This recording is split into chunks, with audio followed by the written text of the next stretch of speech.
I'll send you an email. Make a note. You can sit over here. We have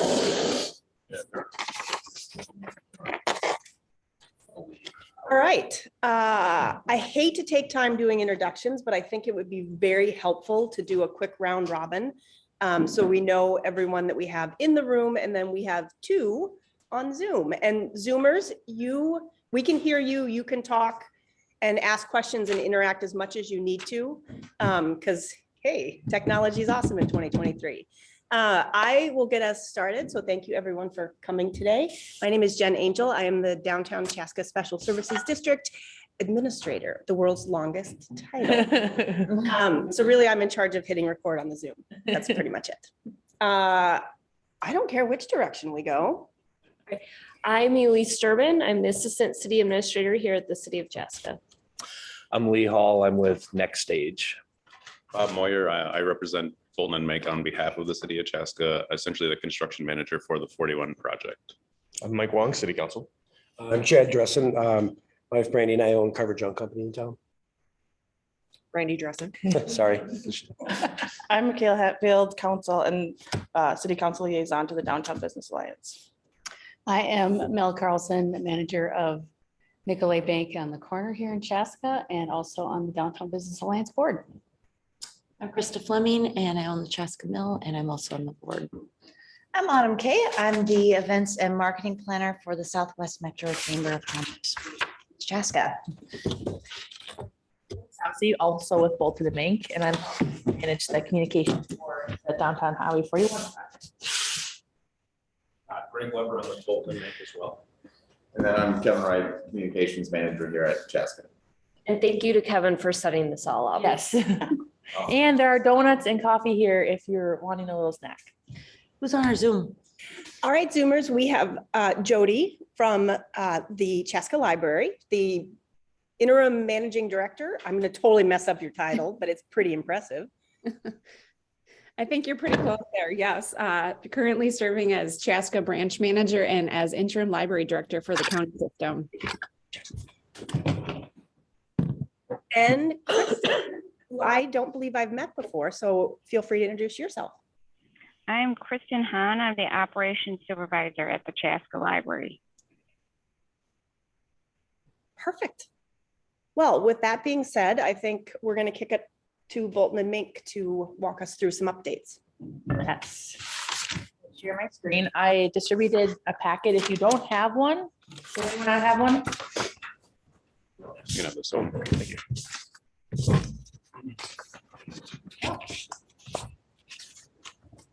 So, a lot of updates since our last meeting. Last time we met, for those of you who were here, we were sort of still at that stage where we were looking at staging and seeing what was going to be the best plan of action to minimize impact throughout the coming year.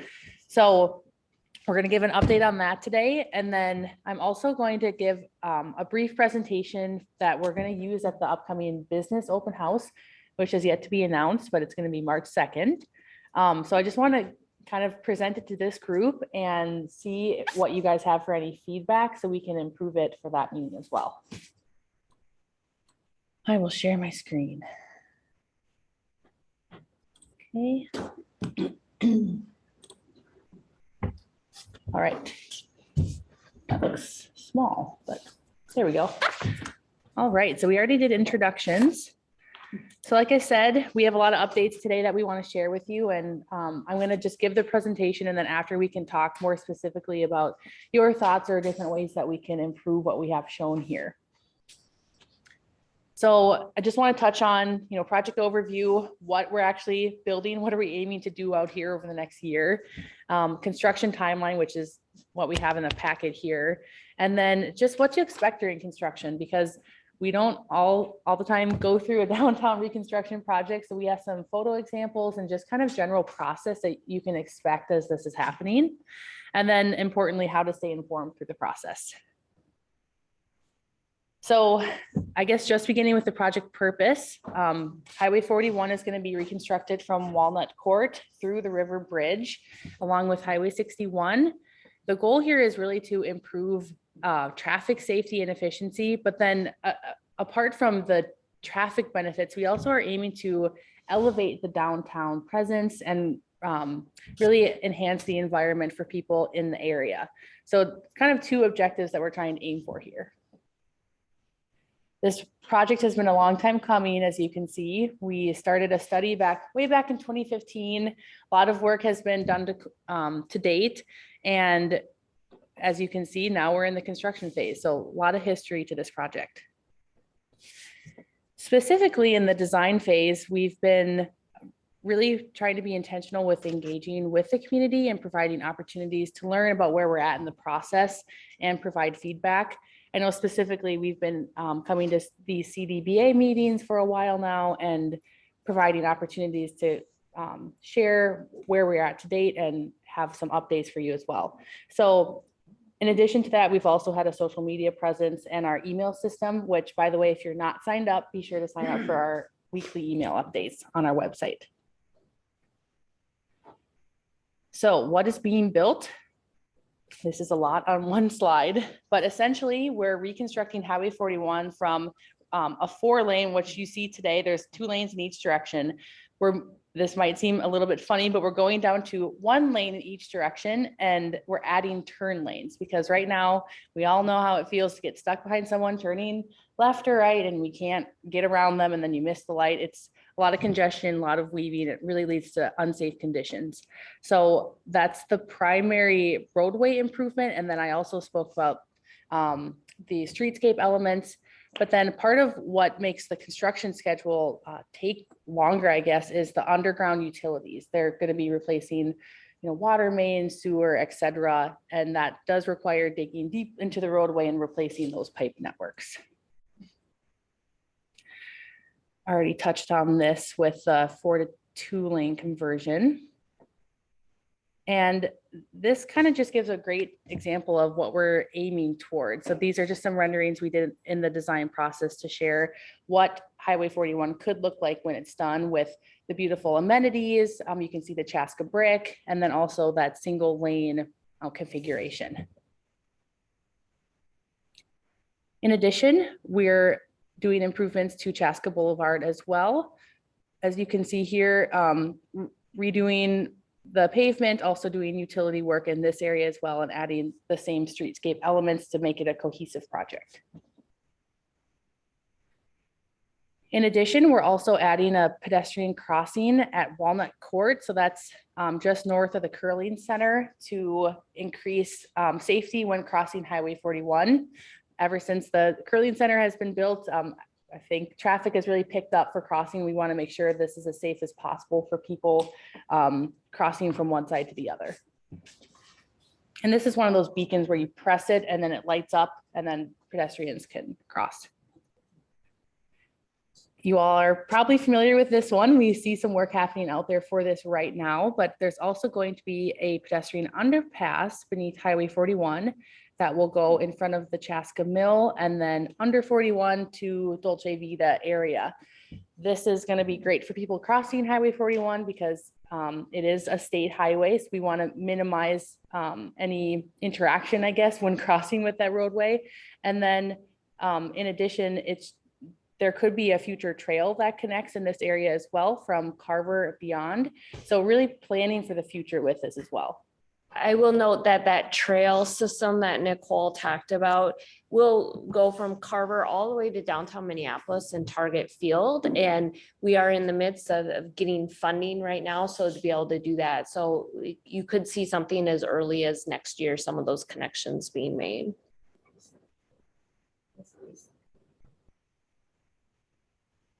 And then we're also, or I guess I didn't mention before, but part of the design includes removing parking on Highway 41. And part of the reasoning for that is that because it is a state highway and a very busy road, it is unsafe at times to park on 41 with the truck traffic, cars, etc. But we wanted to mitigate those parking spots being eliminated. So we worked with the city to, I guess, repurpose some of these lots. These are mostly here today, but we're being very intentional with how they're laid out and adding a lot of really awesome features. It's actually called a paseo. It's a really fancy term, but making it very walkable and beautiful. And also, as you can see in some of the lower pictures, providing spaces for people to sit and visit, and really making it a place that is beautiful for people to walk through the downtown when visiting.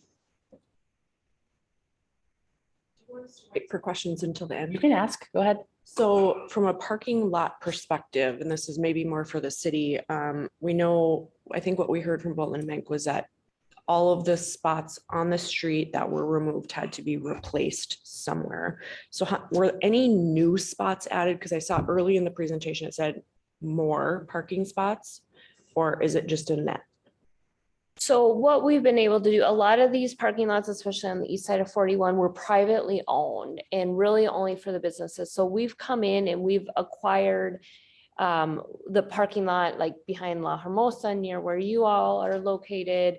The parking lot up by Meadow Spring Church is now publicly owned. And then the parking lot that's by the Moravian Church in Wells Fargo, that's new and that's added as well. But yes, it was our intention that we would not lose parking in this. Okay, so you did net out then with the parking spots. I don't have the exact numbers, but yes, we end up with more, I believe. And then also, sorry, one thing that I've called out a few times is making sure these parking lots are labeled so people know, like, this is public parking, you can park here. Because like the one kind of behind where you guys are, that's off of Walnut, people don't know that's public parking. So like inhibits them parking there at times. So I think we've spoken about how having those labeled as public parking so people know, hey, I want to go to this business, I can park here, and they don't feel prohibited from doing so. Yeah, one of our concerns is, I think all the residents who live there know that that's public parking, so there's never any spots available in that lot. It's literally full all the time, and it's the residents that live around there. So we're not actually giving the businesses in that area any additional parking. We're taking away, but no spots have been added. I mean, there's that little spot by La Hermosa, but it would be great. And one of the things we talked with Bolton Mink about is if in some of these parking lots, there were signs that were for local businesses only during business hours, so that it's not resident parking during business hours. Thank you. Questions? Good suggestion. Any other comments on this before I move on? Okay, keep plugging away here. As I mentioned earlier, we're going to be adding a lot of different streetscape elements to help, I guess, elevate the downtown look and make it very cohesive from end to end and give it its own identity. So once again, you can see some of the similar images here, but really focusing on the Chaska brick style, also a lot of natural elements, trees. I know you probably have all seen there were trees removed this week, which is always kind of shocking at first, but we will be replacing those trees with new plantings. I know they're not going to be the big oak trees right away, but the intent is that they will be replanting those. Okay. Now to the part everyone's probably wondering about, the construction timeline. So we all know the areas. Construction in general is going to be from March, April-ish through November. We're really going to be starting as soon as weather allows, and that's different in Minnesota depending on the year. So stay tuned to the email. We're going to be updating that as soon as we, I guess, realize this is good weather now. And we are going to be having various road closures along Highway 41 and 61, including the 41-61 intersection and the River Bridge. Typically, working days will be Monday through Friday from 7 a.m. to 7 p.m. with some Saturday work. We'll let you know if they're needing to work on Saturdays. So, question, the last time we talked a few weeks ago, the end date was anticipated to be October. So it's changed. The contract is still October, but we're trying to, I guess, brace in our messaging so that we're preparing the public for November. And then when we finish on October, everyone's happy. It's hard to say exactly too, like, you know, when 41 is open exactly, but like we can still, if we have time in the year with favorable weather, we can maybe come back and do some of the, like the lot behind you as well. So there will be opportunities like that. So like, as far as the contract is concerned, really the focus is 41. We need to have 41 done, I mean, really by October. If not, then something will have gone wrong.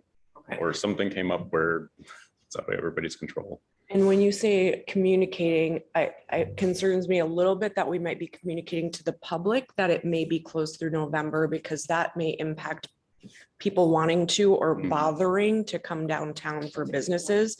So if we over communicate the end timeline and then you finish early, the businesses still may not see that traffic coming Sure. in. So yeah, I get communicating to businesses and then everybody being happy when it's done early, but I'd be really cautious about communicating to the public. That's a good point. Yeah, that's an excellent point. We've been hearing from this group a little bit too, like, how do we brace for the worst? Just so everyone, I guess, like business owners can understand, hey, this could go longer, but then that's a good point about the public. So we don't, I don't know, oversell it and then they're not coming in November. So we can look at tweaking some of those materials. It makes sense. I would just say at Chaska Mill, we were told 2 weeks and we're at 6. So, you know, I mean, it's been really frustrating for our businesses because they've been trying to plan. And I know that there's things that's been happening, but I'm like, when you're going to start this in the middle of winter, you're probably going to have winter delays. So let's be real about, you know, kind of things, but it makes sense both ways. It's a tough one. Yeah. And when And, you, oh, sorry. you know, for context, like we renegotiated our lease with our landlord based on the timing that was communicated to us as a business for the construction timeline. So there will be real, and I know we're not the only ones, there will be real financial impacts beyond what's already planned if we're running 3 times as long as anticipated.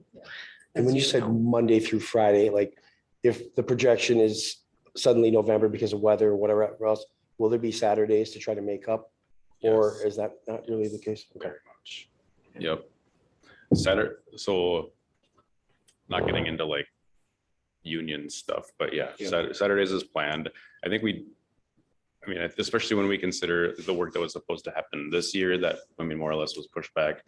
That's part of this bigger plan is coming up with a way to not necessarily accelerate, but incorporate additional work into the same timeline. Which means that both parties, both the contractor and the city, needs to kind of compromise a little bit. And we'll get into that a little bit more detail, but yeah, Saturdays very much are on the table. So just in terms of hitting that date, just as a general question, you know, and because I just want to make sure everyone hears this too, that for the contractor who's responsible for delivery, there's both financial incentives to finish on time or early, as well as penalties for doing it Absolutely, late, right? Which is great for the city, but the businesses aren't going to see the money from those penalties, right? So it would be great if there was something from that, if things run long, that the city is able to work with the businesses to put some of that back into the business. Yeah, I hear that very much. There is potential for things that are outside of everybody's control, specifically cultural resources underneath 41. Really, that's like archaeological things that come up and we really don't know until we get there. We do know objectively that the roadway has been rebuilt a number of times, but with the caveat of with the deep sewers that are going in, that stuff hasn't been dug up since initial installation. And like that, nobody knows that right now. And that's really like our biggest project risk right now from an everything perspective. So this plan is kind of tailored to minimizing the things that are outside of our control so that it affords the amount of time needed to bring it under our control as best we can. Can you talk to, I mean, maybe you're coming up to this. Can you speak to the 2 months where it's going to be closed on the river? Because that's something that I think is a positive, because I mean, we've had a number of discussions on the business board. We've been in all these meetings and we're not really aware that was that was something we had talked about last year, being a concern that this was going to be closed the whole duration of time. And now we're seeing that this is not going to be closed the whole duration of time. So what is that what happens with that? I mean, it looks like only 2 months, so at least we have people that are coming across Yes. the river, they can cross the river, so it's whether this drags a little bit longer or not, that's been a huge component that I know we've been worried about, but I see that as the 2 months and I'd like to know more about that.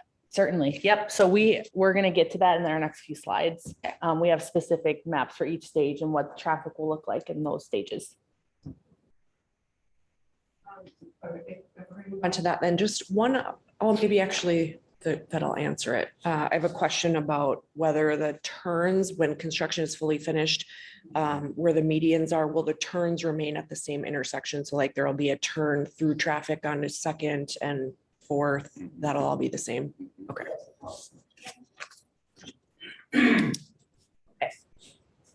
Touch on this and then we'll get to the specific staging. So work done to date. Last year, they did quite a bit of work for private utility relocations and the parking lots, which proves to be quite the feat. Actually, there's a ton of coordination happening there. So we got a good amount of work done there. And as you all are seeing out there today, they started installing metal sheeting for the new underpass. This really is going to help the schedule for this coming year because then they can hit the ground running to install that, I guess, tunnel portion of it under the road once the road closes this spring.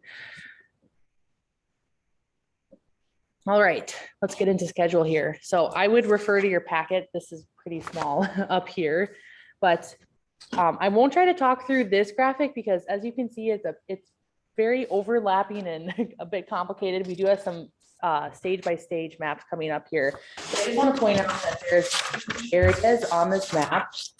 First being, I guess, the stage 3, which is the river bridge and the highway 4161 intersection, like Krista mentioned. Those are anticipated to be constructed at the same time over a period of 2 months. So that will be I guess the biggest impact to downtown is when those are down. Basically, all the stages you see here will be closed to some regard during that time. But I'll walk through the other stages here coming up. So if you want to, well, I guess this is my funny quote unquote slide. Just a reminder about the weather. We're really going to try to adjust our schedule the best we can. We're going to start as early as we can. We don't know what the weather is going to do. So we're planning for a mid-March, March 15th start on some of this work. And we will adjust as needed if it needs to be pushed. But as of now, it's March 15th. That's the most favorable interpretation. And kind of overarching on this whole thing, there's some like main tenets that needed to be considered. One being that Walnut cannot be closed at the same time as 41. So that north-south traffic has to be facilitated by either Walnut and or 41. So really, I mean, and Pine is there, but it's a little bit off. We always have Pine. We're not really inhibiting Pine, but really Walnut was the key. So that was a big one. The contractors came forth with a lot of really good ideas on paper as far as like how to get things done, but it didn't really fit with those overall tenants. They were suggesting doing a Walnut closure and a First Street closure, which would effectively shut down the city. And we said that, no, we're not doing that. We need to provide, some level of, traffic mitigation there so that we allow for things. The underground utilities at First and at Walnut are contentious, and that's kind of where everything starts. We're going to kind of use that stage 3 on the south end to try to take care of that. And then after that gets done, we'll have a lot more options for traffic mitigation. But really what we want to do, and one of the main tenets of the city, like I said, was to provide and facilitate local traffic just to make sure everybody can get to where they need to get to. So as you have stage 2A and stage 2B, so 2A, I mean, the hope is that in July, that will all be open up there, the intersection. Yep. So the idea there was that 61 kind of became our sacrificial lamb, as it were. So we're shutting down Walnut north-south first. I'll just kind of walk through this, I guess. Yeah. Now's a good time. So shutting down Walnut north-south first to get underground utilities that are deep.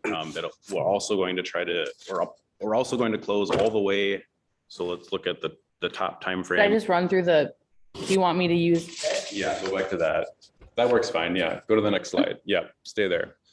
Okay, so north-south traffic is shut down on Walnut, meaning that 41 north-south is still open during that time, but then that block between 41 and Walnut is closed at the same time. Next slide. So then as soon as Walnut can be open north-south, we're gonna shut down 41 north-south so that Walnut becomes our reliever for that. So then that block essentially continues work that whole time. And then kind of the next stage. Biggest impact. Yep. Clearly. So then there will be some level of overlap, and really that's highlighted in that little graphic on top, is that there's a lot of overlap here, but really the goal is to get north-south traffic either on Walnut and while 40 is closed. East-west traffic is kind of a moving target, but we want to get east-west traffic on 61 done as soon as possible. By the time stage 3 on the north side is done, so that's that 41 to 61 intersection, that means that 2A and Walnut should be able to be traversable east-west along 61, which, with Walnut and Pine there will facilitate a lot more traffic coming down into the city, leaving kind of 2B and 4. Go to the next slide. Yep. So leaving that kind of at the end. This will be the biggest configuration you see, like the longest duration, I should say. Yes, correct. July through October. And then Krista, this kind of shows that, but by this time the river bridge should be done and we are facilitating traffic coming in and through the city, just not through 41, but that's when we have Walnut and Pine ready to go. We show stage 5 just kind of generally under traffic. We're going to do this with Is the striped line here. Yep, thank you. Line. We're gonna do that under traffic, so not a full shutdown, but we'll, put traffic on one side of the road, build the half, and then flip flop accordingly. So that's the idea there. There are a couple details with that, but this allows for the earliest available time. You see stage 4, that cultural resource area that we're really concerned about is the block between 4th and 3rd. So if we can open that up as soon as possible and start getting work done in there, that's that cultural resource portion that everybody's kind of concerned about, and frankly is outside of our control. It's a federal requirement that we don't have any control over.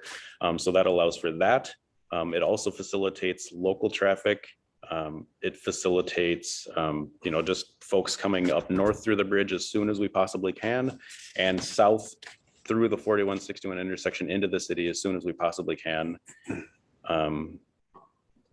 Trying to think if there was anything else. Is there a possibility that if things start to run long, portions of the road Totally. will be open? Absolutely, yep. Okay, Yep. so it's not a all or nothing, you need to. Yeah, so let's talk about the block of 41 between 61 and 5th. That's where our box culvert is. Also, there's underground utilities that are very deep underneath the box culvert and then kind of along the box culvert. That all has to get done during that time. Initially, based on our bid schedule, if you will. So that's the schedule that the contractors built at the time of bid based on the information known then. So there's a lot of assumptions made for that. But then based on that, our longest path, our critical path, if you will, was that the underpass, meaning that any of the sheeting that we can do now, anything else that we can do now just helps our overall schedule. Does that make sense? Yeah, and so that's critical path. Is anything south of 5th dependent on that? Yes, mostly underground things. And that's why we're starting 2A and 2B kind of at the same time. We're not anticipating the area between March and say mid-May to be favorable for soils essentially, because that whole time frame is mucky and kind of gross. But even in those miserable conditions, we can totally put pipe in the ground. And that pipe in the ground is deep and it's complex, meaning that all of our sanitary connections, all of our water main connections, any sort of shutdowns for that specific area happens then. There isn't a divide between, it's about just north of 4th Street, there's a divide underground for both drainage and water main and sanitary, where it's kind of a nice, just happy spot so everything north of 4th drains to essentially over by that what is that manor called? Auburn Manor, thank you. So everything kind of drains that way. And then everything south of that point drains to the Minnesota River. So that's why stage B is kind of split up initially there. But totally to your point, if there are opportunities to open things up before then, we totally will. Because that just helps us. But People like this one, if this portion between 4th and 61 is complete, yep, kind of what you're saying is they could open, like give blocks back as they work. Yep. We just don't have the confidence to show that in a graphic for an overview, but that is the intent. yeah, and it's the landscaping elements that are going to make everything look really beautiful are pretty time intensive. But if we can accelerate the underground stuff and get things up to the surface, then we have a lot more flexibility to do that kind of stuff. It allows for like one of the main things as a contractor that you need to do is look at the available space for crews to get productivity time. So their schedule is based on, you know, I want X number of feet of this specific pipe done per day. Well, the more space you have open affords for a lot more time to do that. And if we allow them to do that earlier, that means that you know, our overall schedule is still helped. And it's not necessarily critical work, but I mean, eventually would have been critical. That was a lot. Any questions? Borderline. So, Oh, yeah. so on this graphic right here, you're showing that there will always be availability to get across. Absolutely. Full stop. Yes. You need to have 2 points of crossing, be it 61, 4th or 2nd. The contractors have pushed the idea of what if we knock out a median of 5th or 2nd or 1st for cross traffic. And I think, as you know, the city has some issues with that. And we'll have to monitor that specifically for those roads that have the pavers on them. So 2nd, 3rd, I think that's second and third. Yep. So if we use 2nd and 3rd, we'll have to be really like tentative about it. Maybe push them down to a certain duration, X number of days, X number of weeks. But really 4th and 2nd are the clear and obvious ones for everybody. But at some point, we will need to close 4th, which means that 61 will need to be open at that point, and vice versa for 2nd. So either way, you will have 2 crossing streets at all times. So one of the things that was helpful for us to understand was, can you talk about how far pedestrians will have to walk at a max? In our plan, we have a hard requirement of, if you have a pedestrian heading, let's just use 4th as an example. So if you are a pedestrian heading east on 4th, looking at the map, and you wanted to get across 41, but then 4th was closed, the farthest that a pedestrian would have to walk is either 5th or 3rd. So you have 1 block max for pedestrians. Hard stop, that's the total requirement. And that was something that I agree that, you know, it maybe was communicated, but I don't think understood well enough. Yeah. So my question is, where are you having construction equipment staging? On 41. Yep.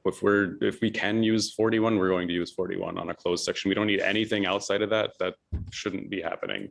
There's going to be some weird times, like specifically like for our tie-ins, like when we're to like a side street, there's going to be a weird time where like we might have to use a little bit of backside, but then parking along there is a huge deal, especially considering that we're not only removing parking, not just permanently, but you know, we need to also facilitate as much parking. So based on this map, we're going to follow up with a subsequent map that kind of maps out where parking is going to be. Unfortunately, during the next slide, please, during this configuration, and really, as long as we're using Pine and Walnut as our through roads, we do need to restrict parking on Pine and Walnut to an extent. Our contract Monitor that. Yes. So our contract calls out for all parking is, you know, not allowed on Pine and Walnut because we're anticipating so much north-south traffic. But when we put the map together, it was like a little bit scary, and we're going to kind of monitor, like, you know, if there's more that we can open safely, then we will. We need to do that tentatively, right? So like, I think that's all mostly angled parking or parallel parking. So if that's our main north-south, that means, what you feeling? That's a lot. It is a lot. I mean, agree. Beyond that, during which stage do you expect the resurfacing to happen for the existing lots? You know, as far as like behind La Hermosa. So lot specifically has become a lot more complex. We're anticipating full construction on that either at the end of 23 or beginning of 24. So After the roadway project is done. Yeah, we did not understand that the parking would be taken out on Walnut and Pine. So now we've taken out all the 41 parking, the Yep. parking lots. I understand there's parking Yep, there, but they're yep. not done.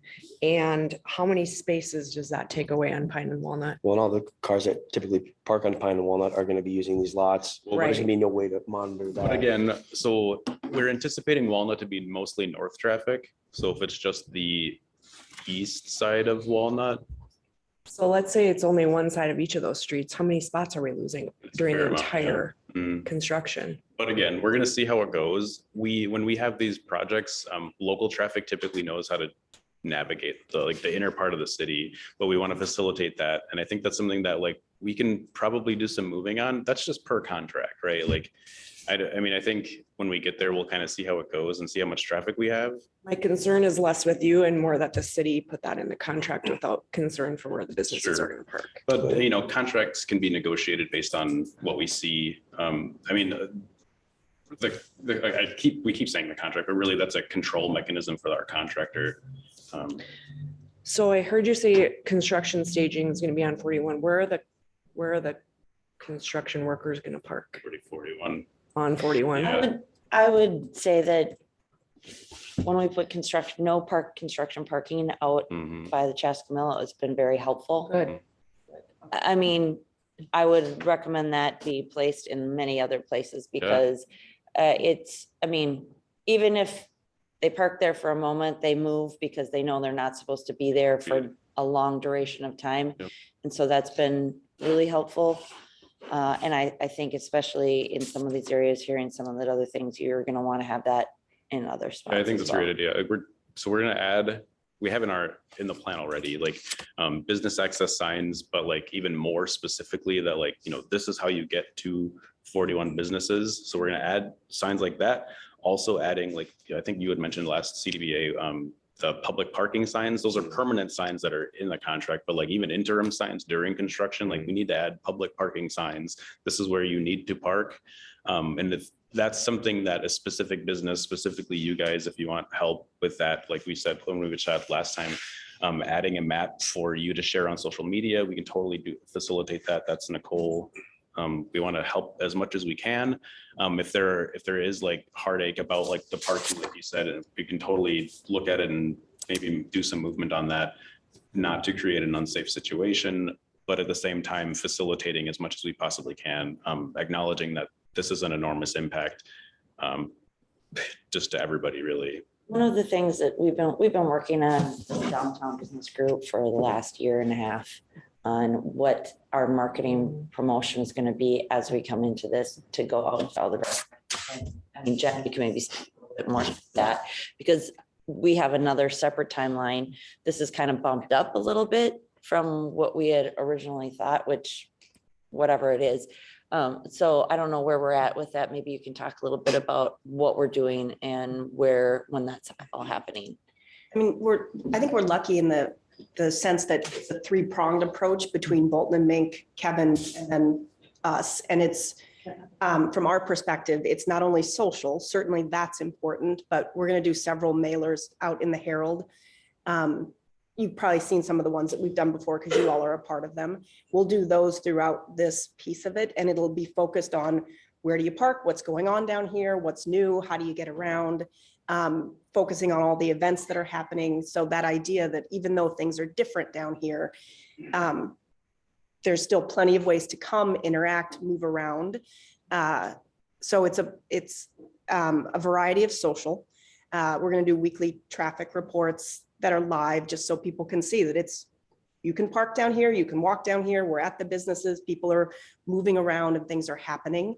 Our focus coming out of last year when we kind of got to dabble with 61 a little bit was a lot of pop-up events. So those are certainly things that we can partner with you all to do, where we, bring in Elsa or the ice cream machine, things like that, that become a focal point for people to come down and see that it really is walkable, movable, and things are still easy to get to. And we'll use a lot of the signage that they're doing in all of this in helping people get through and understand things. And as much as possible, we're going to try and keep events the same. They're not going to be in the park, They'll be at They'll be in Fireman's Park? downtown. They'll be in Fireman's Park because we wanted to keep our big events like the Taste of Chaska and the Downtown Chaska Farmers Market in City Square Park. But then we found out that we couldn't because there's going to be construction within City Square Park as well. So we had to move those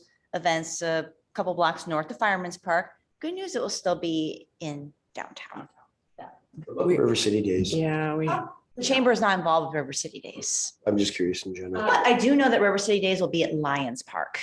Yeah, that, do you know what happened with that decision? Or did they just make it? That's one that's been, I haven't been a part of, but haven't been vetted, but it is scheduled to be at Lions Park. And like Autumn mentioned, I think a lot of something that we've been very cognizant of as staff is making sure things that might have been in City Square Park stay at Fireman's Park. So it's still in downtown, still bringing people. Exactly. I wanted to go back to your concern about parking for a second. I know like in the lot you're referring to, there's boats parked there, there's trailers parked there, and there are things we can do as a city to at least get those out, start opening those stalls up. And I think something, as I've been thinking, is what can we do to encourage, employees of these businesses maybe to park a little further away and walk and open those stalls up for people visiting the businesses. So I throw that out there as another suggestion, but I think we can certainly look at that enforcement of the parking lot as far as boats and trailers and that sort of thing. In 24 hours. Yeah. There's a sign, but.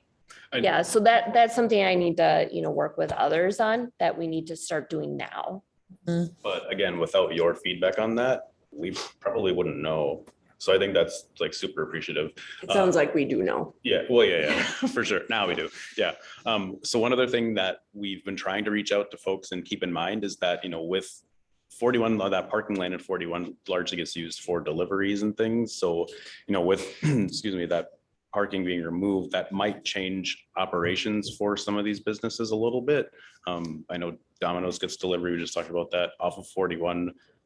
So we'd have to keep that in mind of facilitation during construction, but not only that, but then after construction is done, how do you guys figure that out? And we're not necessarily getting involved, just bringing it to the attention of, have you thought about this yet?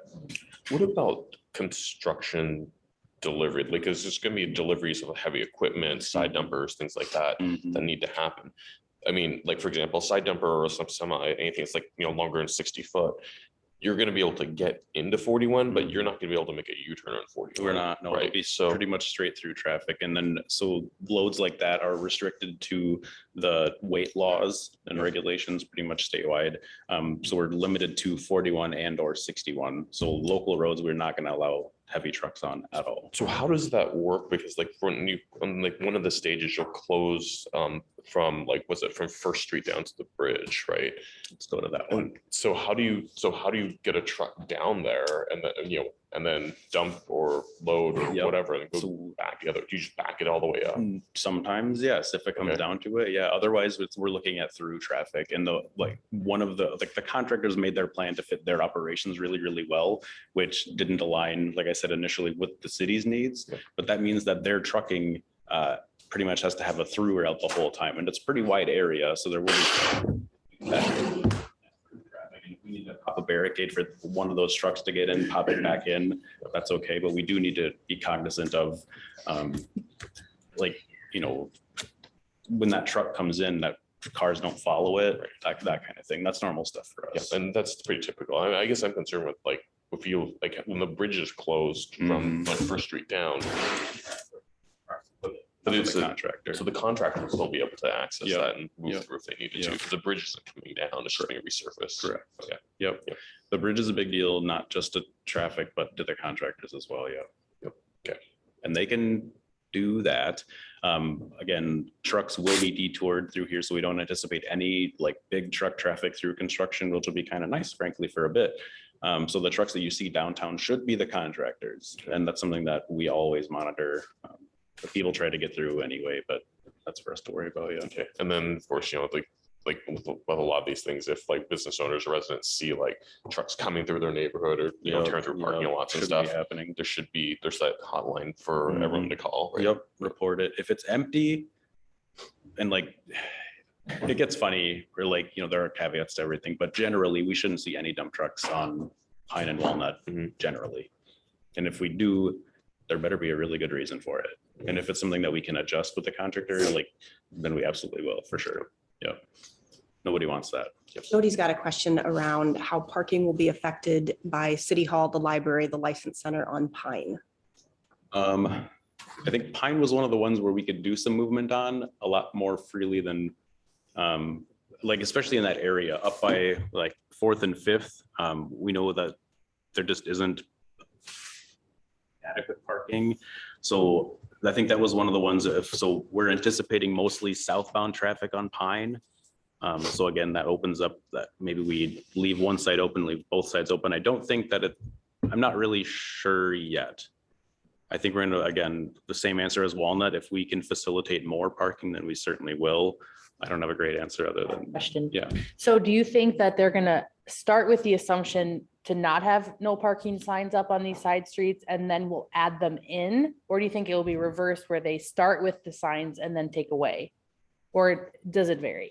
Because I think that's that could help. Yeah, I think that's a hard question because there's pros and cons to both of those. Pros being that more parking is good. Con being that if we allow more parking, that means that the traveling public coming through, has to deal with the people backing out. I don't know how much traffic's going to be here. We see a reduction in traffic regardless, but if we're facilitating it, then if we're not providing parking, then what's the point of facilitating it, right? So that's kind of to everybody's point. If our facilitating traffic to come through with no place to park, then that doesn't really work. I'm not sure how I would approach that right now. I guess, is there a kind of preference? I don't know. We'd have to talk with Matt Clark about that a little bit more, but it's something I know we've been internally discussing because it impacts us here at City Hall as well. So I think Jody, your question's great. And I think that's something we're still kind of trying to figure out on this side of 41 in particular with, again, employee parking and visitors to the library and City Hall and whatnot. So. Yeah, I think so this is our plan. This is how we are moving forward. Everybody's agreed that this is the best path forward for all parties, even considerate of businesses and the feedback that we've been receiving. The next step is kind of defining specific areas of parking. So like each block has a slightly different parking configuration. If we have to close down the parking of like of Pine Street between 3rd and 2nd on one side, I don't know. Like I'm just using that as an example. I'm not talking specifics. I really don't know, but that's kind of our next step, is to really hammer that down on a high priority, because we need to communicate that out very effectively, not just to you guys so you guys can plan, but really for our contractors so that they can facilitate the signage, any additional feedback from you guys during that period as well, for sure. And residents. I really think that, Absolutely. I really strongly think that we have to have parking on the street. I mean, this is, our businesses are going to, they're not going to succeed. I think you have to start with parking and see what the situation is, and instead of go the other way. Because right now, these are not super narrow streets either. It's not like things are going through. And yes, it's going to slow traffic down. Totally understand that. But you're also saying that that's not where you're going to have construction going up and down anyway. So it's local traffic that's going to be happening. And the big trucks that are, coming across the river right now with all of their gravel and whatever they're going to have to decide which way they're going to go. And it's probably going to be that they're going to go up on 101 and go across and whatever. So I think we have to keep, it's great that we're going to be able to have access, but on that, but if we take away all the parking that's on those roads, you're going to have a lot of angry people in here. To this point, it's one thing if it if it was purely, let's say, like a like a urban downtown where you have like people who are just there during the day and there's no people at night. Yeah. Or if it's purely a residential urban where you have people there who live there, right? But this is mixed use. So you're gonna have people, some like half the group is gonna be there all the time and then, or maybe gone during the day. Yeah. But then they come home at night and then they're gonna need places to park, and then vice versa.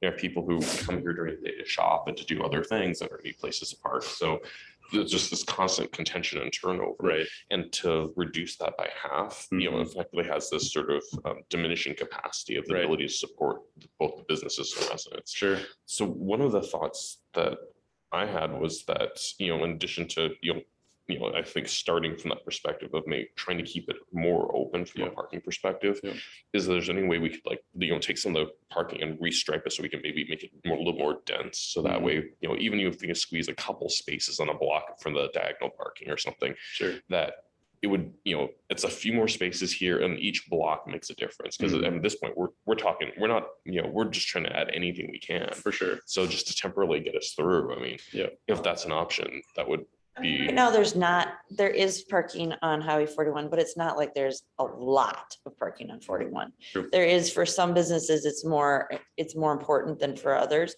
But so people are already parking on those streets. I don't know that there's a lot of parking spots, but if we're gonna take it away on both sides of the street, Oh, great feedback. And like I said, like facilitating traffic to come in to get to the city while, not providing them a place to park seems a little bit counterintuitive, right? So like, I don't know if it's like short-sighted necessarily, but I think that's great feedback. And I mean, I think I'm happy to move on that.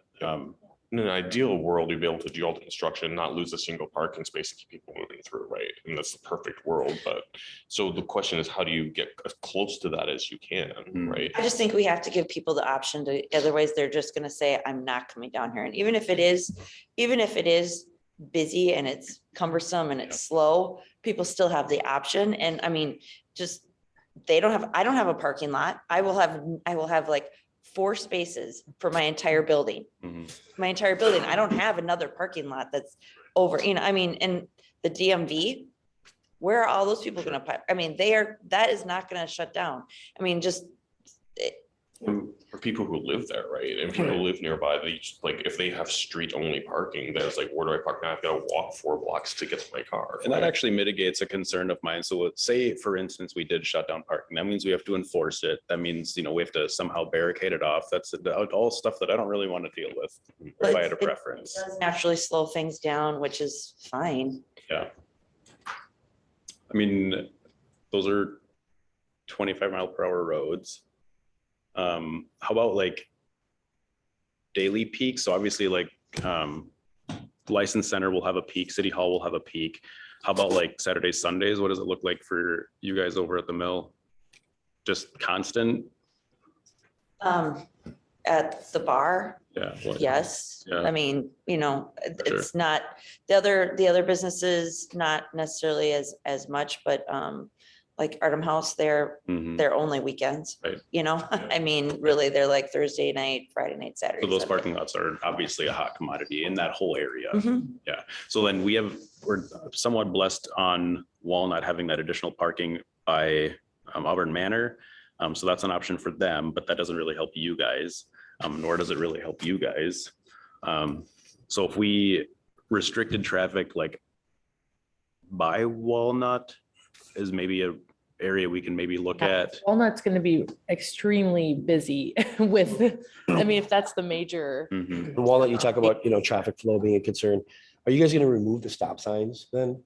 I don't think so. That's something that we can move on to, but that means that east-west traffic, specifically on 4th and 2nd, are, I don't want to create an unsafe environment. Yeah. Same thing that's the intent with, the concept of limiting parking is that it mitigates unsafe environments.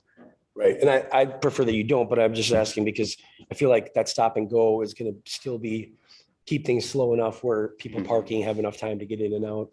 And there's other things that we can do. Say for instance, we remove those. We could always add like temporary speed bumps just to keep things moving at a slow speed, but they're moving, right? And you said slower is fine. I think it's gonna be, I don't think you're gonna need to go in and put speed bumps to start with. I think it's gonna be Sure. plenty, if you allow parking, Yeah, it's gonna be slow enough. right. Okay. And people, I mean, they need to park. I mean, these areas are already completely parked up.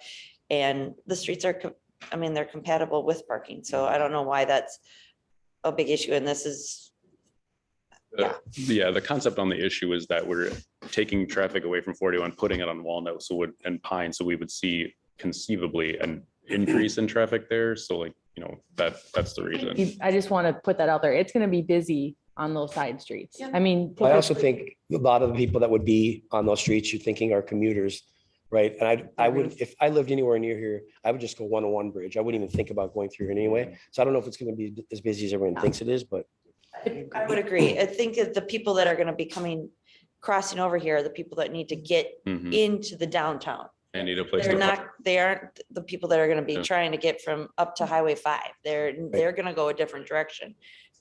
Especially if your signage is good at either end, right? Well, what I've always heard as a rule of thumb is that 1/3 of the traffic will find its way through the construction area. 1/3 uses the detour, 1/3 finds their own route. So you can kind of expect 1/3 of the traffic that you see there today come in on the side streets. I think that's great feedback. Good stuff. So if, all the commercial, traffic that runs through 41 now, when these detours happen and you talk about, weight limits on side streets, are they going to be allowed to run through there? I would imagine, right? I would imagine, yeah. If you guys have a delivery that's overweight, we have to somehow get them in, right? Right. Or just people, that get into Shakopee and that, some of these big trucks that run through. Anyway. Yeah, it really. So wait, sorry, can you clarify your question? Yeah, so sorry. So like dump trucks, semis that ride on 41 now, Not construction traffic. not construction Yeah. equipment for this Those job. Be taking a truck detour. Yeah. So if you need a delivery, that's one thing, but all the other trucks that are using 41 right now are gonna be detoured. They should I not. don't anticipate them using Walnut. They should not be, and I think we were. We'll have some enforcement Yeah. regarding that, so they aren't coming That's through. not just us, it's like state patrol. Yeah, too, state right? patrol. That's a large Yeah. amount of traffic right there. It might, like, even with our added construction traffic, it might be quieter overall. Can we just permanently detour? Yeah. Change. Well, that's kind of what the design is the design is supposed to do, and that's why 101 is open, but like, that's all of those things. My cousins, I have several cousins that are truckers, and so I talk to them, these are the kinds of things we talk about at Christmas time. Is this, and so the one lives in kind of Carver, Jordan, that side of Carver. And he was talking about when this is redone, he would never take his truck on the new design. So I was like, promise? Yeah. Right? Promise me. So I think that is something that I kind of felt nice hearing, like a trucker be like, yeah, I'm not gonna want to go on that road. Did he say why? I'm totally just Because curious. going down to the one lane, he's like, it'll just be easier for me to go to, he's like, I can't think of anywhere I'd be going. So that's not gonna be all truckers. He's like what I would consider like a really nice trucker, but he said it would be too painful for him and he'd rather just take somewhere where he has 2 lanes. That was his, and he has like bigger loads, so like he's not like a dump truck driver. He is carrying huge loads, usually like across states to preference, but. And my father-in-law is a long haul trucker too, or was retired from that. And his perspective is like, if you're stuck in a single lane, something happens, now you're stuck there, you're gonna miss your delivery time and you're back. And so anytime you can avoid like a single road, single lane, that's, you wanna. Which seems counterintuitive to what the state's trying to do on that road anyways, as far as, keep traffic flowing, right? Don't tell them. Yeah. There's a little irony to it. Yeah, you're right. It may work for us though, but. And on a bigger level, with 212 being complete, we still have a majority of truckers using 61 just because that's what they've always done. Yeah. And hopefully like a project like this kind of forces them to, now that 212 is done, you can use 212. If it's been available, we just haven't really seen that behavioral shift yet. So hopefully with this project, we'll kind of see that. And we will be working with the hauling companies to communicate these maps and let them know, hey, like we can't come downtown during this time, and just making sure they're aware of that up front. There's going to be a learning curve. There always is in the first week. But that's where we get some support with enforcement to make sure that this goes smoothly when this goes up. Okay. Does the map, it's just like looking for feedback. If you were, does that map make sense? Or there tweaks that based on what we've talked about, that could be more effective or be clearer or legible somehow? This page looks, this page doesn't completely tell the story of what's being told in here. Because when I look at this and say, well, stage 2A, this doesn't align with exactly what's. So do you?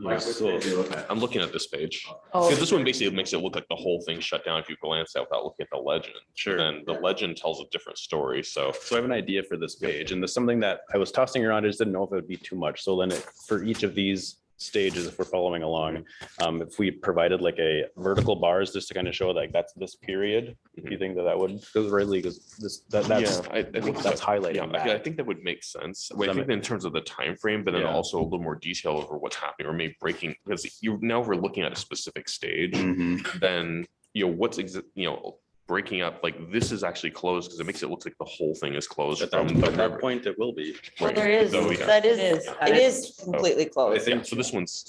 No, I mean, that is Yeah, closed. This one's, yeah, because I mean, this it, was the all the way. whole top to thing is bottom. closed from April to But something I July. thought to I your mean, so point, this is accurate. But then it doesn't necessarily, there's other activities going on too, right? so Yeah. to your point, I was thinking this as I was looking at this again, maybe I could add, so you can see, okay, what is stage 2A within here? Maybe kind of like the overview map, adding those call outs per the sections back in, but still keeping it all red. Right. And I think Yeah. to your point, having the vertical bar showing, this page is showing April through July. Yeah. Wait, another way to put it, I mean, this is from a graphic perspective, is that as you go through here, for example, like if you look at these bars, say, if this is just 2A, then all the other ones are just light gray, and just this one's the only one that's an orange. And then when you're color coding it, then that's the one that pops, is this is the one we're looking at. Yeah, right? Good I like stuff. that. The east, I would say too, like anywhere we have accesses happening, making those a little more clear, maybe especially the east-west accesses. Sure. Just like I get the arrows, but maybe, I don't know, like the dashing, just to make it very clear that there'll be east-west access there. Adding arrows for north-south traffic on Pine and Walnut. Yeah, I think that's kind of clear, but but I think that would be good, or like making those green or something. But I also just want to emphasize that east-west crossing, because that'll kind of. When you say emphasize, do you just mean like add a call out or Maybe like? it's just open during construction. Or like dashed lines, like how it is for. Like this up here where it's open, but it's under construction. Show the actual route. The whole public, not just businesses. Yep. Here's I think adding parking, there will be parking then, Yeah. if this is for the public. Really mark where they can and should park. So that, we were thinking about adding that on the specific stages and not the overview, just because we thought it was starting to get a bit much. because it changes, right? So like on well, each kind of. Page. Mhm. Yep. So here's a question. This is a question for the business owners. Would it be helpful to have like, it's for each of the stages, like for the stage maps, would it be helpful to have like an artifact or handouts or something, some resource for you that you could give to your customers that would, that would like show parking and alternate routes? We Yeah, I talked think- about that already. I yeah. think they've offered that up to all I of think us. really just, We've already put that in place with our downtown business group. So is it coming through CDBA or is it coming through Bolden Mink, or is it come a partnership with that? It is. In partnership, but I'll be using the same style and format so that it's more intuitive to folks. So imagine, say this is for like the mill, we'll put a star there or something and then highlight parking areas and how to get there. So we can certainly accommodate that. I think really highlighting parking would be great, because if I'm a customer looking at this map, and I see all the parking possibilities, even if it is muddy and, hard to figure out when you get down there, at least they're there now. They're actually coming versus looking at it and thinking, I'm just gonna wait now, Because parking's not, it's not a silver bullet kind of, thing, right? It's like, there's this combination of, there's the communications, getting some, some of these maps out there, and also putting better signage too, Just, right? yeah, parking signs for all the public lots now, just during construction as well. Do we need to, it would get a little bit much to highlight the street parking that's already there. Thoughts on that? mean, No, I think that's good. I think that's, highlight it. yes, I do. I think Yeah. that says, oh, I can park 1 block away. I mean, yeah, it seems obvious, but it's not obvious to people. It could be just even like a, you Just know. maybe a light color. or I mean, you could just put a different color down the street, says through traffic and parking, you know, Yeah, and something. Yeah, let's not assume all of our customers are local and are getting the Chaska Herald or Yeah. getting, Yeah, right? So 25% of our anything, customers are local. And beyond that, everybody comes from Yeah. everyone else. So they may not even see this, but it helps. On that. but if we can share it and it's got Yeah, parking So, highlighted. And then also I assume what resources, so if there's some, if like you had like there was a map that was the customer friendly map that you could put a link to from your website or something. then Right. that And might be- maybe if you don't want to get too many things on one page, maybe you just do one parking. That's what lot. I was. Yeah. And it just shows all the parking in, because in all the streets, just on. Because that will be constant basically throughout. Yeah, so just a parking map, That, so that Map. you guys. Doesn't even need to be Yeah, and with pages. It just needs, because it's, Just something we can even, pull off the website and put on our website and, highlight where our business is on this. Cause, I've lived in Chaska for a long time and it takes a minute to figure out what you're Yeah. looking at, You're looking at these types of maps. especially considering how complex this is, and it's complex from my perspective, but like, if I can't explain that effectively, then like, what's the point? That needs to be effective, and that's why we're looking for feedback very, very much.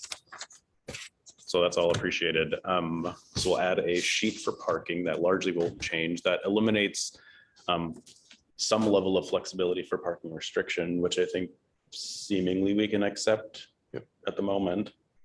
We'll just have to see how it goes. Yeah, And I I think, agree that it'll probably be fine, but I don't want to create something that's unsafe. And if we need to like facilitate some behaviors, like add a sign for, no left turns, or like, I don't know, there's things we can do on those side streets in addition to what's already there. So keep that in mind too. I just want to like make sure that we don't, again, create an unsafe environment. I think, Bob's thought about, starting out, with the parking as we've discussed as a group, but understand that we'll be looking at it and evaluating it just so we don't create those unsafe conditions, but being able to start at that point, I think would be. And if you guys notice behaviors that we can easily mitigate, reach out, please. I mean, your perspective matters very much, because you understand the previous behaviors and then current behaviors and kind of see how things are going. So that would be immensely beneficial. And that's part of I guess this meeting is planned to happen like once a month. So, and everyone still continues to be invited all through the course of construction. So that way the staff, right? That was part of the intent. Totally. Right. So, yeah. is there, Feedback as we go. Yeah. is there gonna be, I mean, I'm also thinking for a traffic pattern perspective, right now, look here and all we see is go here and go off, one. But if you go out a little bit farther, Mhm. going on First Street to the left and going down to Hickory, Yep. that's really the route that people need to get up to Highway 212. Yep. I mean, like is there something on a different side of the map where there's the traffic A pattern? little bit zoomed out. Yeah, a little bit zoomed out, because I'm looking at this here and first off, probably those residents need to be informed Agreed. that this is probably gonna be something, because if I'm trying to get across to get up to some road, that Mhm. I'm not gonna go around on Pine Street, then get to stage 3 is gonna be closed for most of the time anyway, so you can't get around anyway. So how do we get those people over and up to 212? Because that's what they're really trying to do. And maybe that's something you guys have already dealt with and thought about, but I think that that's gonna be a pretty important piece that the residents here are gonna be really frustrated about, not if they don't know about. Sure. And it's funny, you kind of bring up a little bit of a comical effect that we have on these projects when we close down roads. People have been using those roads to get from A to B for 30 years. And now that it's closed, they genuinely have no idea how to navigate otherwise. So that's a good. Yeah, so that just seems like a pretty specific route, and I think that that's gonna be your busier route. And then on Walnut, Pine is probably, unless they're going to something specific, there's not a direction to get around everything, so. I thought there was a zoomed out one because it kind of showed dropping people down to Beach onto Stoughton over that way and stuff. Yeah, it might be things like that. I'm not sure. Well, I think it's a good point though, facilitating. We have to be careful with that a little bit too, because we don't necessarily want cut through traffic to just be using those a ton too. It's more like resident focused, like you said, but I think. Oh, I get it. I literally live on one Yeah. of those roads. So. But I mean, I don't know. I just think that that's something that everywhere else kind of you stop. That is going to be the route that people are going to be probably taking more. Yeah. Yeah, I agree. Like, I'd be curious, how much of the current traffic turns left onto Chaska Boulevard right here versus goes north? Because I think to that point, like as someone who lives in Carver, if I come across here, I'm not going up Pine, I'm gonna go all the way down here. And so is everybody that would have turned left here unless they were going to Crooked Pine. Yeah, I think it's a fine line of like, is that something that we want to officially report? No, it's more for all of your knowledge, right? If you're making a big assumption about people going on Pine and they're not actually gonna go on Pine, then let's not shut down parking and impact everybody there if, people who live around here are actually gonna take the route. For sure, yeah. Okay. There's a lot of people that already take Hickory down to First. Yeah, same.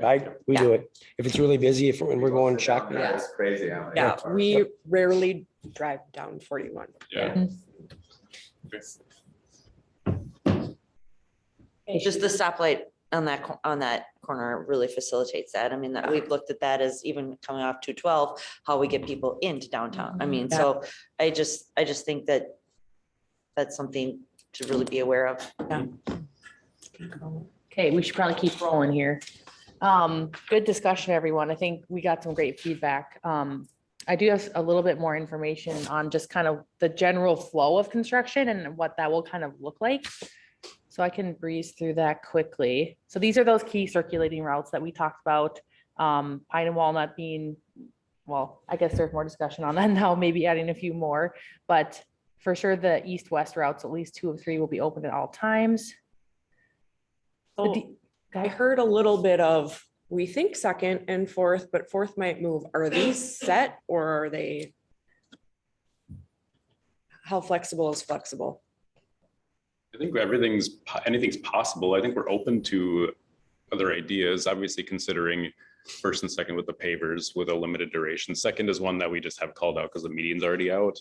Yeah. There's some underground challenges. If anything, it'd be a short duration, and then we'd probably revert back to fourth and second just because they're the easiest, clear, obvious solutions to things.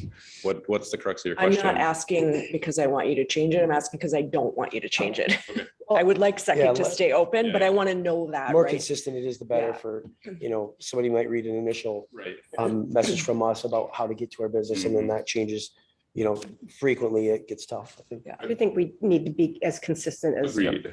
Yep, agreed. We're certainly pushing them in that direction. It might be a short-term duration thing. That's more what I was asking, because I hear you saying we can change it, and I'm just, you're like, who gets to make that decision and when? It's kind of like, all right, so it's kind of a different metaphor, right? Like TV shows. If you ever want a TV show to die, you keep moving it around the schedule so someone can't find it. Yeah, right? yeah. It's like it creates a communications nightmare for us too. Like consistency is good for everything and everybody.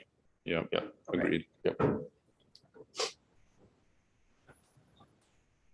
Detour routes. As you can see, it's a little bit crazy because there's a lot of different ways that you can get to downtown, whether it's from 11, from the Shakopee area, from the north. So we're gonna have a ton of detour signage out specifically for, I guess, the regional detour for trucks, et cetera, to help them not come to the downtown area with help of enforcement as well. But then as you can see with the yellow routes, we are gonna have local business access signage pointing people like, hey, downtown is still open if you're trying to get here, for business, et cetera. So we will have a bunch of signage for that. And I wanted to pop forward here. Where's the signage? So this is just an example of some of the signage plans that are, we have lots of sheets of this, but we have parking called out, business access specifically.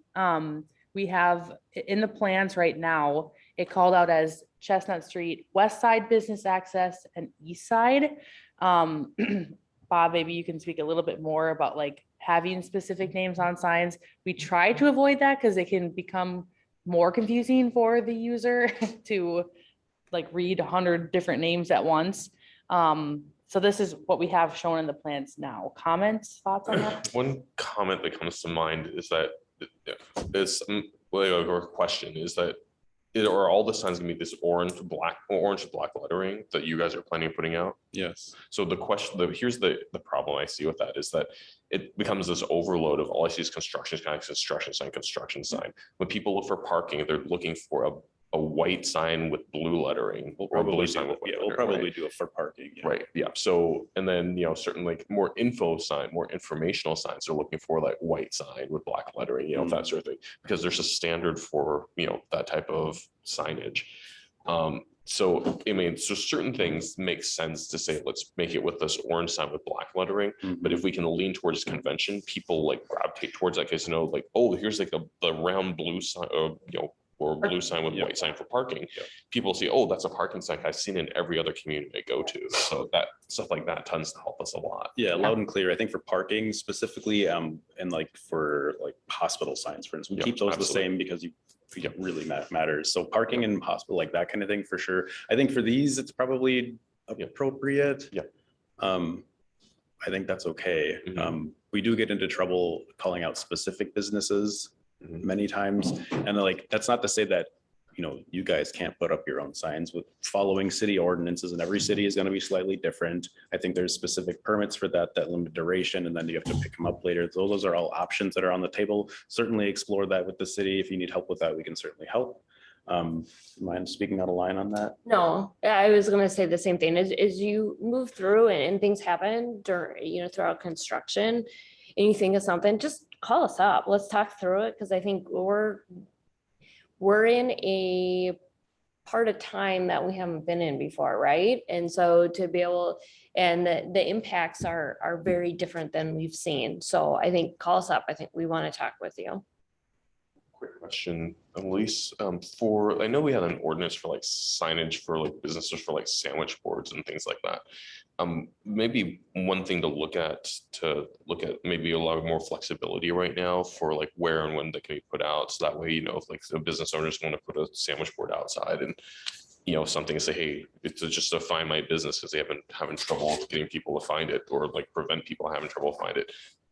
Maybe a little more flexibility this year for use of that. I don't know, just a thought. Well, I think we're here too from the marketing perspective, whether it's signage or other things that you all need to make this work. Last time we talked about, like, it's going to get a little dirty down here. And if that means that your cleaning budget goes up a little bit, like that's what we're here to support, is things that the businesses weren't anticipating or things that they now need because of the situation we're in, whether it's marketing or operational things.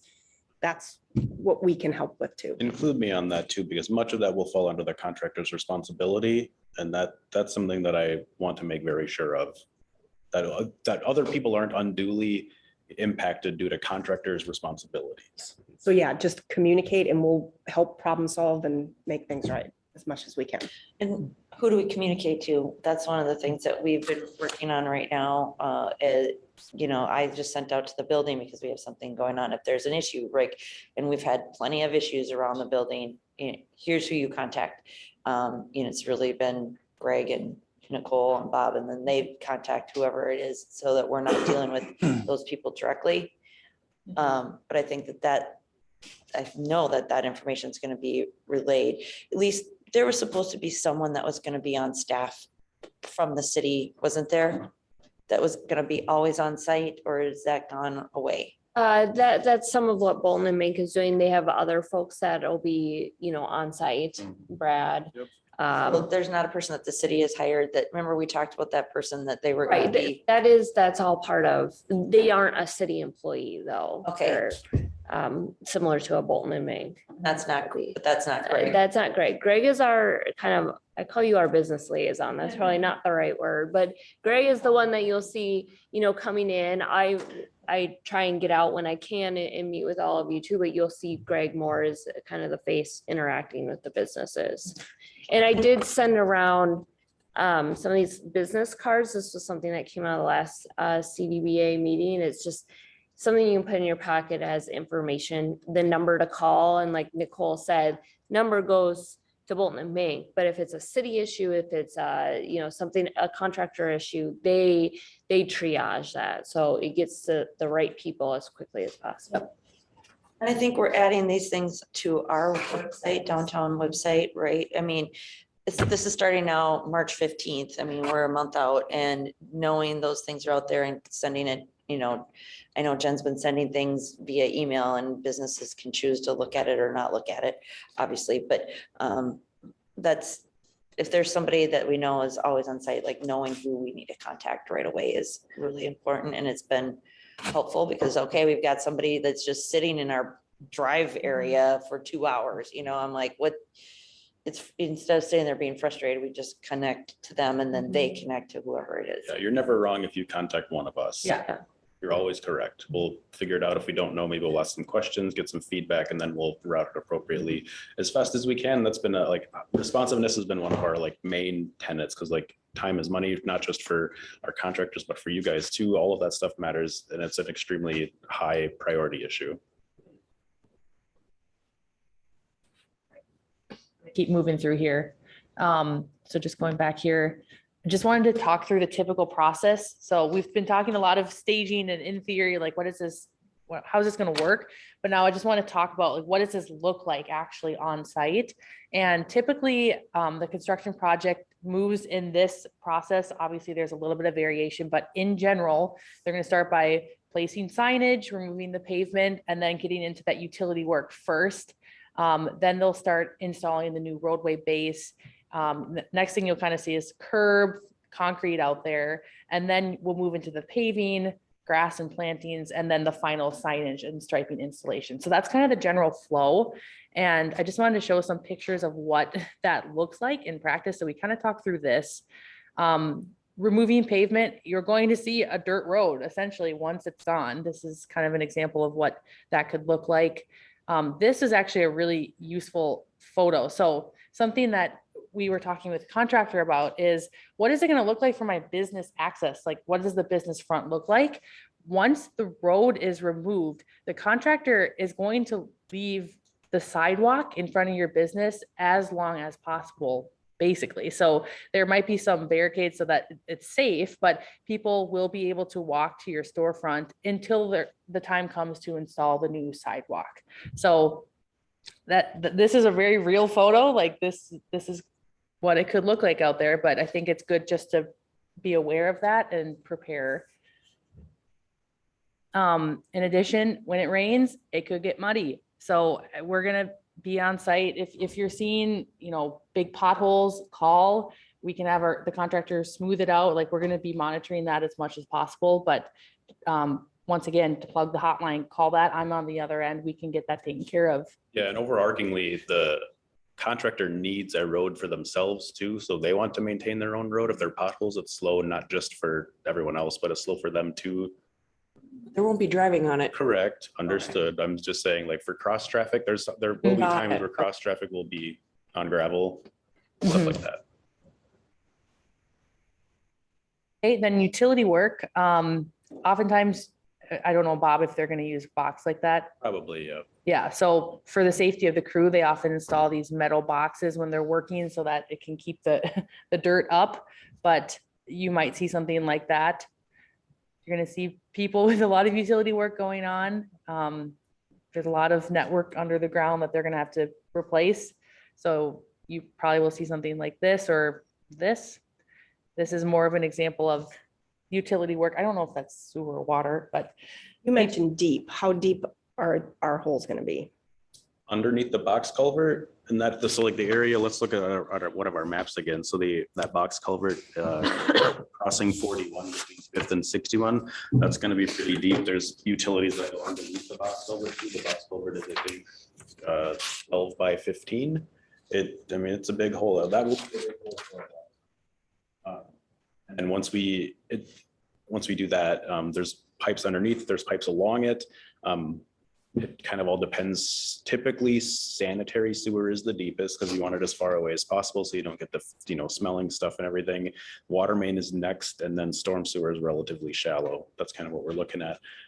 Storm sewer is gravity fed, so then the closer to your outlet, the deeper it gets, with water draining to the river. Some of those pipes might get a little bit deep, but that's kind of what we're looking at.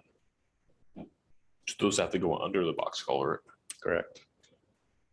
Okay, so that could be if the box culvert's 15 feet deep, and then you got another, let's say 5 feet on top of it. Yep. That's 20 feet, and then you have like let's say the storm, the storm drain sanitary sewer, you add like another 10 feet to that, so you can go down. Probably not, so then it's still net from the surface. From the surface, right, yeah, So you but just want enough separation from the box so that if the box settles a little bit, which it probably will, but yeah, you want some level of separation. But then that could be a total like, could be about 35, 40 feet deep. Yeah, well, I don't know about 35 and 40 feet was probably a bit deeper than we need to go.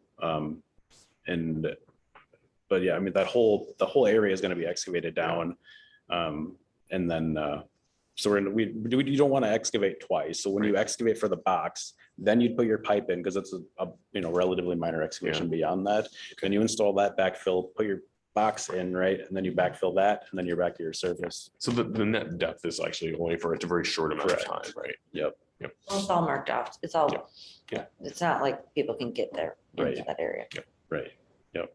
Okay. Another example, just utility work happening. So once utilities are done, well, I guess this was out of order. Sorry. They'll build up the roadway with gravel and dirt and kind of, I guess this is showing the curve here, but put the dirt back, get it to the level it needs to be at. And once that's done, then they'll install curb. It's usually the next process, and sidewalk installation. Like I said, they're going to try to avoid taking the sidewalk out in front of your business to the last possible second, and then they'll install that. Once the concrete's installed, it will have to be, I don't know how long it is for foot traffic. Like, is it still 3 days for curing? It's safer to do 3 days. Yeah.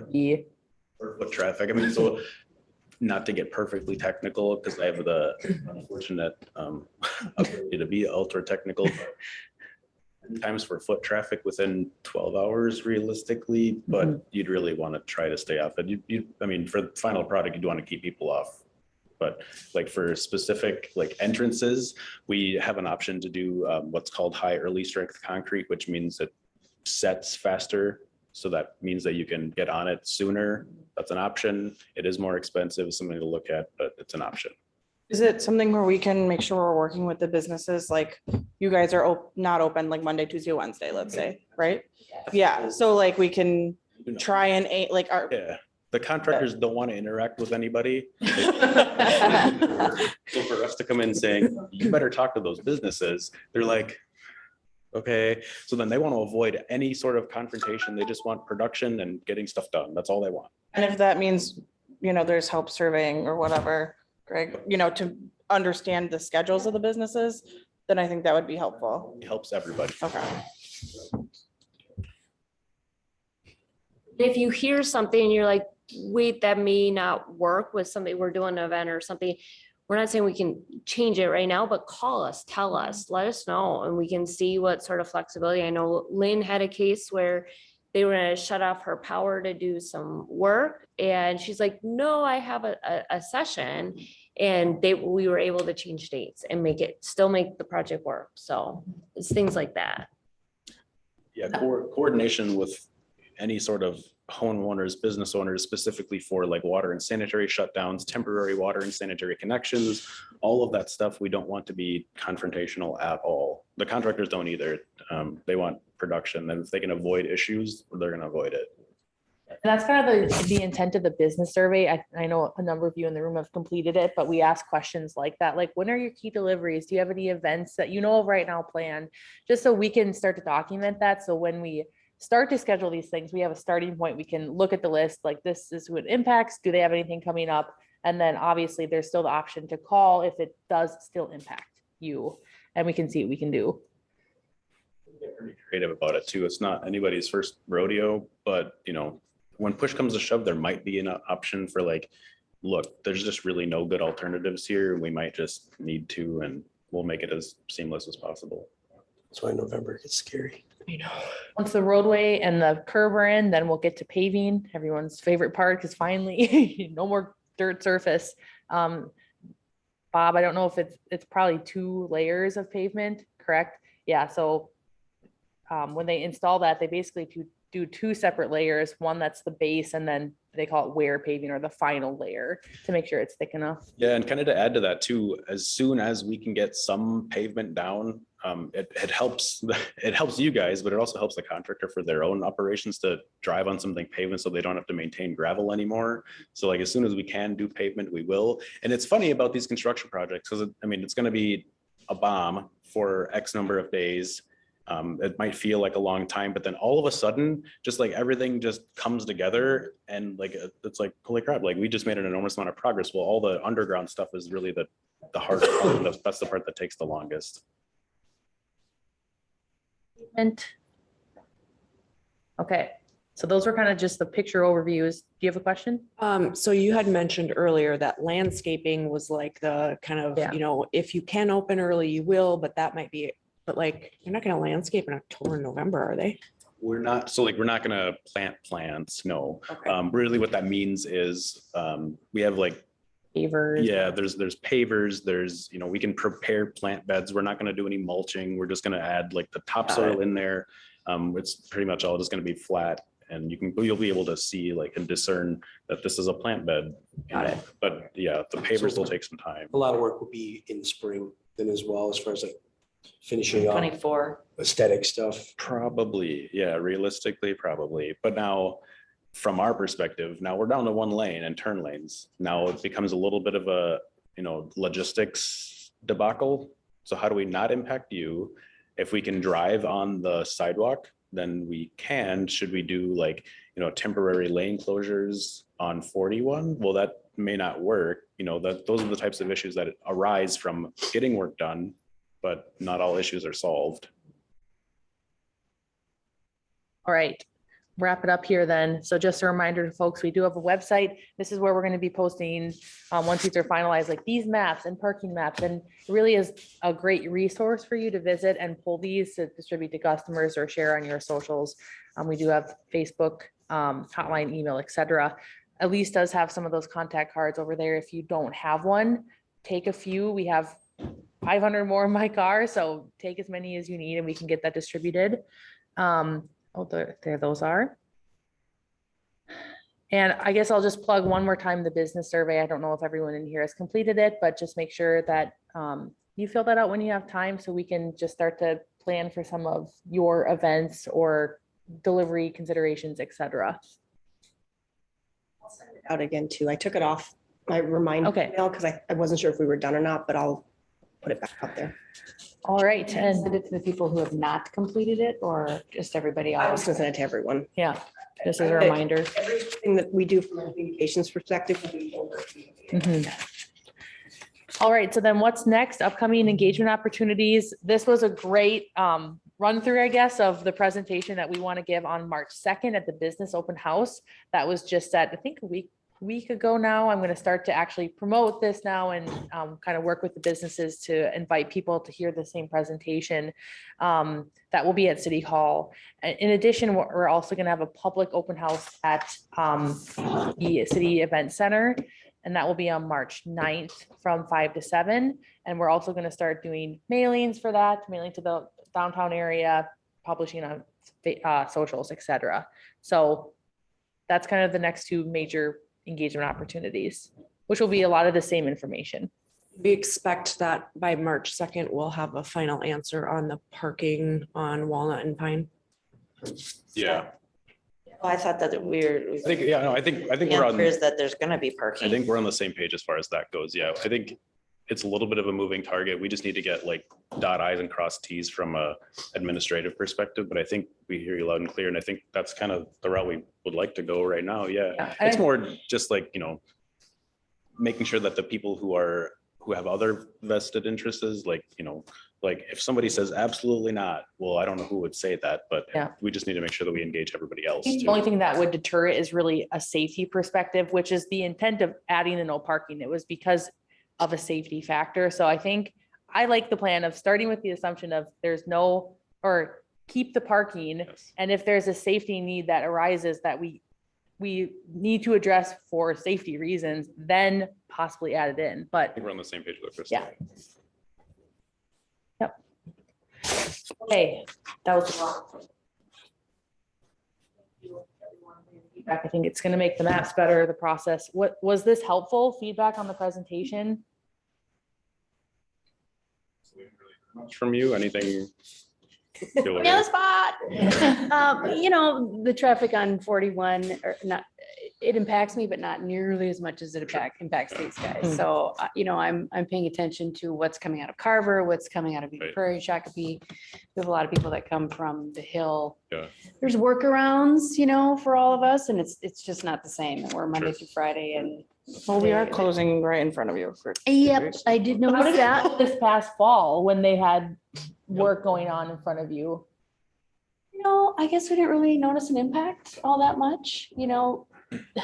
COVID trained people to use technology. And so the people that are coming to the bank are there for a reason. So, yeah, I mean, it just doesn't impact us quite as much, but I'm definitely paying attention to it and have to let the powers that be know what's up. Thoughts?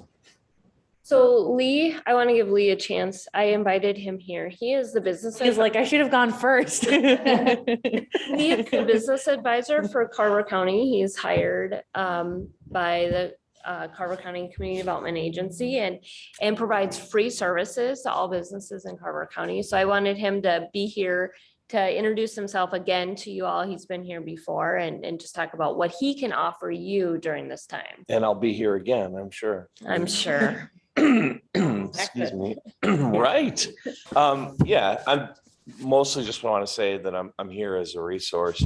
There's no silver bullet. I've worked in a number of communities. I'm pretty sure that was New Prague, your picture of what does this look like with the street torn up. Yeah, I work in Scott County as well, so I worked through that as well. I've worked on a number of projects in Hennepin, and there's no one answer. There's no easy answer. It's different for every business.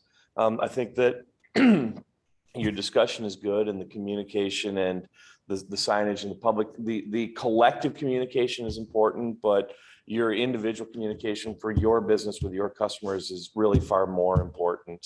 A map of the whole area is great. It's much more important that your social media, your website, your communication is specific.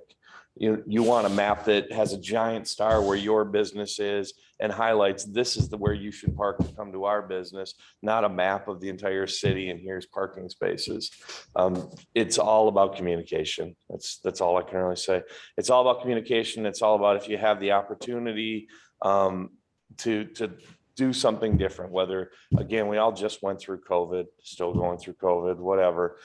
We had to learn to do things a little bit differently. This is different than that. Hopefully it's not as universally disrupting, but you need to be creative. You need to look at it and you need to take it as an opportunity. If you've ever thought of remodeling your shop or your business, it's a really good time. If you haven't been able to take a vacation in 3 years, it might be a really good time.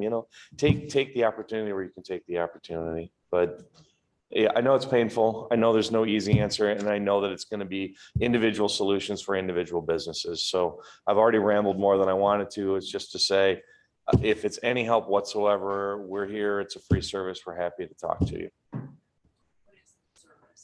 It's me sitting with you to say, so we do business consulting and lending. It's a service provided by the Carver County CDA. I have a team of business consultants, and we work with startup businesses, existing businesses, obviously not just in construction periods, but to try and help entrepreneurs kind of figure out where their stuck points are and try and bring our experience, our resources to the table to help you solve problems. More from a business perspective. Exactly. This is while we can't as a city bring financial resources to the table, this is a resource we can make sure is available to you to use, and it's free for you. Where is this information so that people can see it, find it? I mean, on the city's website, you've been pushing it out with your emails. Lee has cards. It's on our site too. Okay, that's good. It did mention it in the email, but I didn't understand Yeah, what what is this about? Yeah. or what are you offering, what questions? Call me Yeah. for anything. We'll talk through whether I can help or not. If I can, I'll try and steer you to the right resource. I don't have construction updates for you. I don't understand the engineering. I don't believe grants associated with this. We are a lending organization. You all understand what that means. There's an obligation that goes with that. But if you're seeing an opportunity, there is a short-term need, we can at least talk about financing. Are your lending options, well, obviously they're going to be different than what a bank can provide, but how can we partner together? So if I have business customers that come to me and they're complaining, I go, hey, you got to give Lee a call, Yeah. you know? So I'll tell you about a third of my clients. We deal with about 200 businesses a year and about a third of them come as bank referrals. We get referrals and work a lot with the bank community in two ways. You're going to see people coming in, you're going to say, we think we can help, but you've got some pre-work to do. We need to see some projections. You need to organize your numbers, that kind of a thing. That's a role that we can play and we can help with. And then we also do a fair amount of our lending in a subordinate position. So if you've got a client or a project where you're saying, well, we can do part of this, we can't do all of this. We can shore up a collateral position or take a subordinate position to help you get a They're deal similar done. to an SBA type program, government. Similar to that, but we don't have to stick to the same SBA rules on occupancy or that kind of thing. Risk tolerance is maybe a little bit higher than what. Exactly. Okay, good to know. Yeah, I would love a stack of your cards Absolutely. to provide. Sure. All right, so the plan going forward is once a month here. So February dates mirror March, so March 10th. The goal really is a 30-minute update, but I think we're going to take as much time as we need to walk through questions that people have to make sure that everybody's on the same page. We'll record them and share them as well. So if people can't come via Zoom or in person, they can still get the information. I'll send a follow-up email with next month's agenda, dates, your information again, your survey again, and we'll get that out there too. And I'm guessing when we're talking in March, there might be some more construction equipment down here. Yep. All right, any other questions around road construction? Next meeting is March 10th. Friday, March 10th. And we're here. So Kevin has Permanent job Yes, now this permanent summer. job for the next. Oh, yeah, I know that. I'm just, yeah, Okay. I'm close to out on Oh. those. Because we use deluxe. now All right, versus- Zoomers, thank you for joining us. If we could, Jody was hoping for a packet. Yes. If we could drop We'll her a just give- packet. Yeah, I can give you this full stack or Just a standard. yeah, this is, there won't be major changes, but Maybe. I can just give you this. Okay.